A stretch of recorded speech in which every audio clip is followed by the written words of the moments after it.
কুমিল্লার নাঙ্গলকোটের উরুকজাইল গ্রামে ওয়ারিশি সম্পত্তি নিয়ে দীর্ঘদিনের বিরোধ নতুন করে উত্তেজনা সৃষ্টি করেছে। বিচারাধীন সম্পত্তি বিক্রির অপচেষ্টা, গালিগালাজ ও প্রাণনাশের হুমকির অভিযোগ এনে উপজেলা হেসাখাল ইউপির উরুকজাইল গ্রামের আপন মামা এনামুল হকের বিরুদ্ধে নাঙ্গলকোট থানায় লিখিত অভিযোগ দিয়েছেন ঝর্ণা বেগম।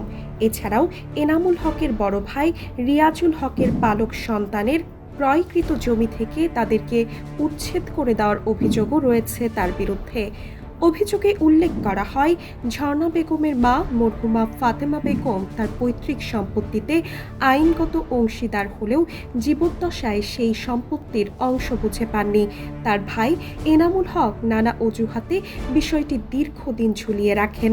পরবর্তীতে ফাতেমা বেগম মৃত্যুবরণ করলে তার উত্তরাধিকারীগণ সম্পত্তির ন্যায্য অংশ দাবি করেন, কিন্তু অভিযুক্ত এনামুল হক তাদের দাবি প্রত্যাখ্যান করে সম্পত্তি নিজের দখলে রেখে দেন বলে অভিযোগ করা হয়েছে। ভুক্তভোগী পরিবার ন্যায্য অধিকার প্রতিষ্ঠার লক্ষ্যে আদালতের শরণাপন্ন হলে বর্তমানে দেওয়ানি মামলা নং 287/2025 বিচারাধীন রয়েছে। এ অবস্থায় অভিযুক্ত ব্যক্তি প্রায় 34 ডিং ওয়ারিশি সম্পত্তি অন্যত্র বিক্রির অপচেষ্টা চালাচ্ছেন বলে অভিযোগে দাবি করা হয়েছে। ভুক্তভোগী ঝর্ণা বেগম ও শেফালি বেগম বলেন, আমরা আমার মায়ের সম্পদ চাইতেছি 35 শতক জায়গা পাও না। এখন আমার মামারে বলতেছি যে আমাদের 34 সম্পদ পুরোপুরি লাগবে না, এখন আমগরে যা দিয়ে আপনি খুশি করতে পারেন তা আমরা মেনে নেব। আমার মামা কিছুতে আমগরে দিতে চায় না। তার বাড়িতে কয়েকবার নানার বাড়িতে গেছি, যাওয়ার পরে মামারে বলছি, মামা আমাকে উচিত গালাগালি এবং উশৃঙ্খল ভাষা ব্যবহার এবং মারধর করতে আসে। এই সম্পদ আমাকে মামা কোনো মুহূর্তে আমরা দিতেছে না। আমরা যদি কোনো সময় যদি যাইও, যদি আমার মামা আমগরে অনেক গালিগালাজ করছে, আমার মামা তো বাইরে অনেক গালিগালাজ করছে। আমরা দেশবাসীর কাছে, প্রশাসনের কাছে আমরা আমার মামার দিন না সম্পদের লাই আমরা একটু বিচার চাইতে। আমার খাবার করে 6 লাখ টাকা করে দিচ্ছে এক বইনের, কিন্তু আমার করে 1 টাকাও দেয় না। 1 টাকা তো আমার খাবার আমগরে 1 টাকাও দেয় না। আল জাবের সুমনের স্ত্রী তাহমিনা বেগম বলেন, দশের সহযোগিতা আমি চলি। বাচ্চা কাচ্চা নিয়ে যদি একটা ঘর থাকে আমি ঘরের মধ্যে থাকতে পারতাম।